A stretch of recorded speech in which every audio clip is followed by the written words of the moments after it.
Hello guys, আশা করি সবাই ভালো আছেন। আবারও আপনাদের মাঝে একটি লাভ স্টোরি নিয়ে আসলাম। আজকের লাভ স্টোরিটা হলো জ্যোৎস্না রাতের প্রেম। আপনারা তো বুঝতেই পারছেন আজকে লাভ স্টোরিটা কি পরিমাণ সুন্দর হতে চলতেছে।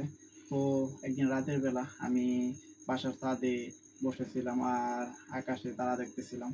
তো আমি যেহেতু আকাশের দিকে তাকিয়েছিলাম তো বুঝতে পারি নাই এ যে আমাদের নিচতলায় যে ভাড়াটিয়া থাকে সে একটি মেয়ে। সেও ছাদে আসছে, তো আসার পর সে আমার পাশে দাঁড়িয়ে আছে, তো আমি খেয়াল করিনি।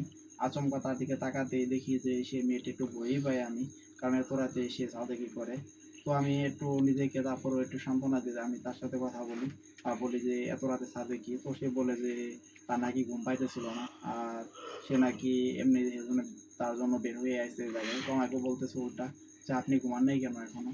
তো আমি তাকে বলি যে আমারও ঘুম পাইতেছে না আর আমি এত তাড়াতাড়ি ঘুমাই না, যে 10টার দিকে আমি ঘুমিয়ে পড়বো, তো আমি অনেক দেরিতে ঘুমাই। তো দুজনে মিলে অনেকক্ষণ আমরা গল্প করি আর ওই বলে যে আসেন আমরা আকাশে তারা গুনি। তো আমি এটা নিয়ে অনেক হাসি যে আকাশে তারা কোনোদিন গুনে শেষ করা যাবে।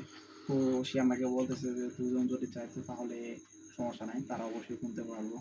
তো তার সাথে এমনি অনেকক্ষণ মজা করি, মজা করার পর এরকমভাবে মজা করতে করতে তো হঠাৎ করে খেয়াল করলাম সে আমার একটি হাত ধরে আমাকে বলতেছে যে আপনি কি কোনো কিছু বুঝতে পারেন না, অনেক আগে থেকে আপনাকে অনেকবার বোঝানোর ট্রাই করেছি, তো আপনি তো দেখি কিছুই বুঝতে পারেন না, আপনাকে আমার অনেক আগে থেকে ভালো লাগে।